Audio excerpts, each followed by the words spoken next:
Bonjour à tous, merci de nous retrouver dans ce nouveau numéro du 7-8 Loisirs. Vos idées sorties dans le département. On commence tout de suite avec le sommaire. Dance, l'une des pièces maîtresses de Lucinda Childs, sera jouée ce soir au théâtre de Saint-Quentin en Yvelines. Un spectacle entre rêve et réalité que vous découvrirez en images. La 25e édition de la Fête de la Science débute ce week-end dans toute la France. Pour l'occasion, l'Observatoire de Versailles-Saint-Quentin ouvre ses portes. Nous recevrons Annabelle Doisy, organisatrice de l'événement, pour nous en parler. Enfin, le tricot a envahi le centre-ville de Maurepas, une forme de street art qui porte un nom, le Yarn Bombing, une initiative pour redonner de la couleur à nos rues. Pour les sportifs, ce samedi, à Plaisir, aura lieu la course Run and Bike. Après le succès de l'an passé, la ville organise une deuxième édition au cœur du parc du Château. Le concept coureur et vététiste forme un duo complémentaire et doivent alterner course à pied et vélo. Le but, franchir la ligne d'arrivée obligatoirement ensemble. Plusieurs villes ont déjà organisé cette course, comme Versailles ou encore Maurepas. Et selon l'organisation, tout le monde peut participer. On écoute l'adjoint au maire, délégué au sport, au micro de Michael Elmidoro.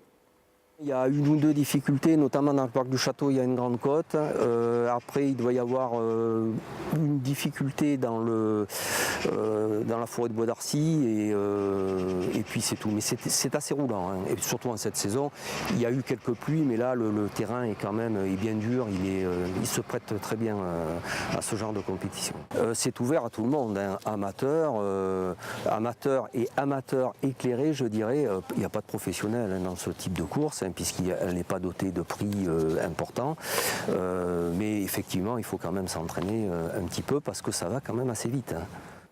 Ce soir, le ballet de l'Opéra de Lyon interprétera Dance au théâtre de Saint-Quentin en Yvelines. C'est l'une des pièces maîtresses de Lucinda Childs, grande figure de la danse américaine.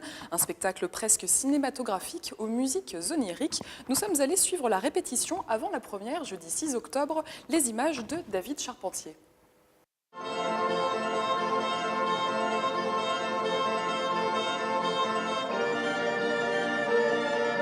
Des mouvements envoûtants, presque hypnotiques. La chorégraphe américaine Lucinda Childs en a fait sa marque de fabrique. Au théâtre de Saint-Quentin en Yvelines, le ballet de l'Opéra de Lyon interprétera sa pièce maîtresse, Dance, un chef-d'œuvre de la danse contemporaine. Elle a ses mouvements à elle, hein, généralement qu'elle aime bien utiliser, des soutenus, des temps levés, enfin voilà, beaucoup de changements de direction, de diagonale, de lignes, de départ, de personnes à des endroits différents, mais doivent un timing tout à fait ensemble. La bande son derrière n'est pas forcément très rythmée, mais alors il y a un tel travail que les départs des danseurs sont impeccablement en même temps. Créée en 1979, Dance est devenue une pièce intemporelle. La musique lancinante, signée Philippe Glass, ensorcelle le spectateur. Un dispositif filmique laisse entrevoir les reflets des danseurs sur la scène. Aucun faux pas n'est toléré, le ballet est réglé au millimètre. On n'avait pas travaillé beaucoup avec le vidéo et quand on se retrouvait sur scène avec le vidéo, on n'est pas tout à fait au même temps, donc on a beaucoup travaillé sur ça sur scène et oui, c'est vrai que ça change quand même beaucoup. C'est vraiment exceptionnel de danser les pièces que j'appréciais beaucoup, que j'ai étudiées, qui a une grande histoire derrière. Le ballet de l'Opéra de Lyon est la seule compagnie à avoir refait le film avec ses danseurs. Dance est constitué de 3 parties de 20 minutes sans entracte, 1 heure de mouvement, de saut et de grâce féerique, un voyage entre rêve et réalité.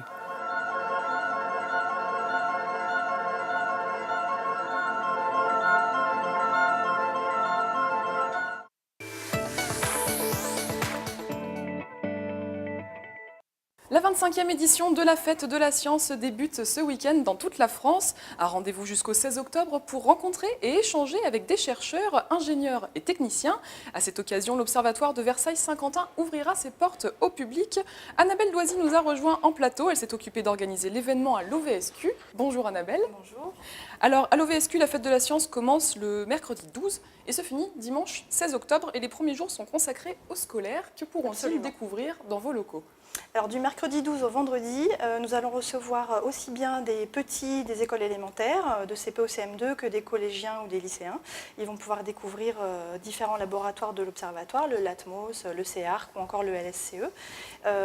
Des ateliers, des manipulations sur l'Arctique, sur les gaz à effet de serre, le jardin partagé, une plateforme d'intégration et de test, enfin voilà, plein de choses différentes. Et ludiques surtout. Et du coup, un petit mot pour présenter peut-être l'OVSQ. C'est une structure de recherche scientifique et vous participez à des programmes spatiaux. Vous étiez notamment sur la mission Rosetta, mission qui s'est terminée la semaine dernière. Tout à fait. Alors l'Observatoire effectivement a trois labos. Il y a le LSCE qui s'occupe des problèmes qui concernent le climat, le CEARC qui travaille notamment pour l'Arctique sur l'adaptation des populations au changement climatique, et puis le LATMOS qui est effectivement un observatoire, qui est un laboratoire d'observation spatiale. Et effectivement, la mission Rosetta s'est arrêtée vendredi dernier, le 30 septembre. Donc la sonde est arrivée sur la comète Chury, et donc ce qui a mis fin à la mission. Ce sont des moments qui sont des moments pleins d'émotions pour les chercheurs et les scientifiques, et pour nous aussi d'ailleurs. Mais il y a plein de rebondissements, si je puis dire. Par exemple, là, nous avons la mission ExoMars qui est en route, là, pour Mars, qui est une grande mission. Et il y a un instrument qui s'appelle Micro-ARS, qui est à bord de cette mission et qui a été conçu au LATMOS par nos chercheurs, qui est un instrument français. Et voilà, ce sont des moments qui sont très importants et qui permettent, si je puis dire, de rebondir un petit peu. Il y a des missions qui s'arrêtent et d'autres qui sont en route. Voilà. Oui.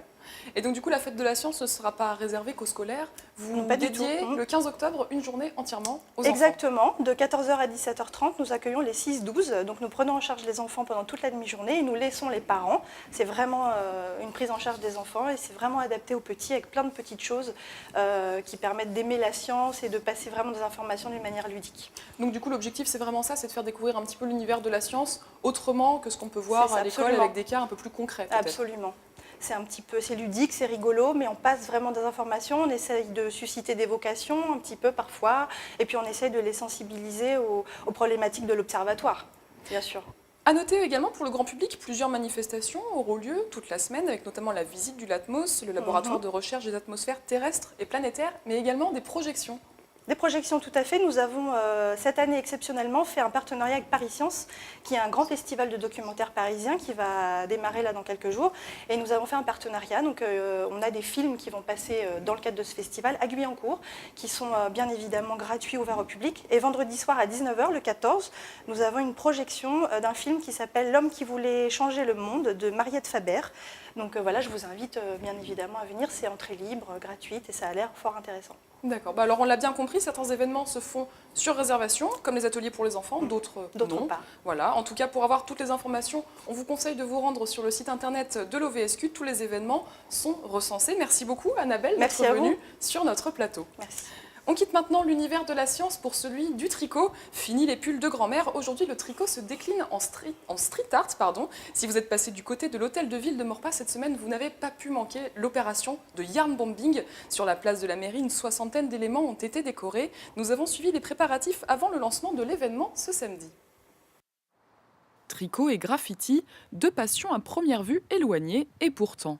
À Maurepas, le 8 octobre, débute une action de yarn bombing dans le centre-ville. Une nouvelle forme de street art qui consiste à décorer le mobilier urbain avec les techniques du tricot. Une initiative pour redonner de la couleur à nos rues. C'est aussi de donner de la joie et de la bonne humeur avec des couleurs et de se réapproprier un petit peu la ville en décorant le mobilier urbain. Il y a 50 kilos qui ont été tricotés. Ça représente à peu près 1000 pelotes. Tout ça sont que des restes de dons aussi de Bergère de France. 4 mois de travail ont été nécessaires pour réaliser cet événement, une première à Saint-Quentin en Yvelines. Dans la boutique de Kathleen, on s'affaire à terminer les derniers détails. Prêté par le Cyclotourisme Club de Maurepas, ce vélo a lui aussi le droit d'être pomponné. C'est un adhérent de notre club qui a prêté gentiment à Kathleen et aux personnes qui composent son atelier un vélo de 50 ans d'âge que les brodeuses, que les tricoteuses ont habillé de toutes les couleurs, dont le logo de notre club sur les roues. On considère qu'on peut être un vrai acteur du développement du commerce de proximité en centre-ville. Et c'est surtout à ce titre-là qu'on a participé à ce projet de yarn bombing. Le vélo sera installé dans une boulangerie de la place pendant toute la durée de l'opération. Esthétique mais aussi éco-responsable, en novembre les ouvrages seront collectés afin de recycler la laine en isolation. Plus de 70 personnes ont participé à ce tricot graffiti. Kathleen espère renouveler l'événement tous les ans, alors à vos aiguilles. Les enjeux du climat au cœur d'une exposition à Manille-les-Hameaux jusqu'au 20 novembre. La visite se fait sur réservation auprès de l'estaminet et le vernissage est prévu ce samedi à 19h. Il sera suivi d'une projection du film Demain. Ce documentaire réalisé par Cyril Dion et Mélanie Laurent, sorti en 2015, propose une réflexion autour de solutions écologiques et sociales. On écoute le président de la MAP, le Panier des Hameaux, co-concepteur de cette exposition, au micro de David Charpentier. Et il y aura un grand film le soir, le film Demain, que nous avons choisi parce qu'il n'est pas trop dans le catastrophisme, il est très dans la documentation précise des enjeux sur le changement climatique.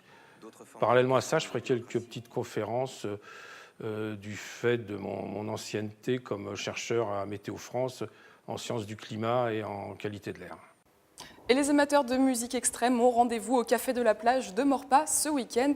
Samedi à 20h30, une affiche à faire saliver les amoureux de death metal avec les Bordelais de Gorod. Le retour de Phasm qui présentera son nouvel album et Des Flécheurs, groupe de Rambouillet en première partie. Petite mise en bouche de cette soirée avec un extrait de Gorod issu de leur album de 2009.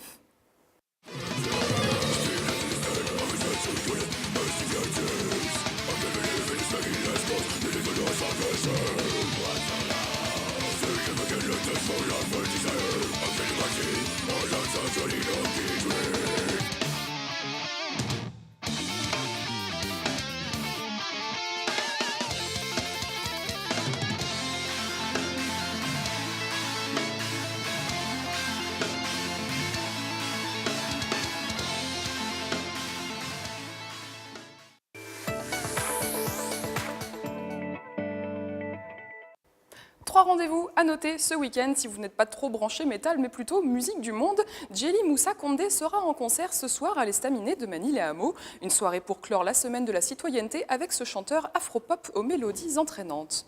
Pour les passionnés d'histoire, une exposition à ne pas manquer ce week-end. Le fort du Trou d'Enfer de Marly-le-Roi se consacre au premier char d'assaut français à visiter jusqu'à dimanche. Pour terminer, du cirque à Saint-Rémy-les-Chevreuses. Dans le cadre de la Semaine Bleue, un chapiteau a été installé dans le village senior. Numéro d'équilibriste, jonglage, clown. 2 représentations sont ouvertes au public demain après-midi. C'est la fin de ce 7-8 loisirs. Merci de nous avoir suivis. Je vous retrouve vendredi prochain pour un nouveau numéro. D'ici là, très bon week-end à tous.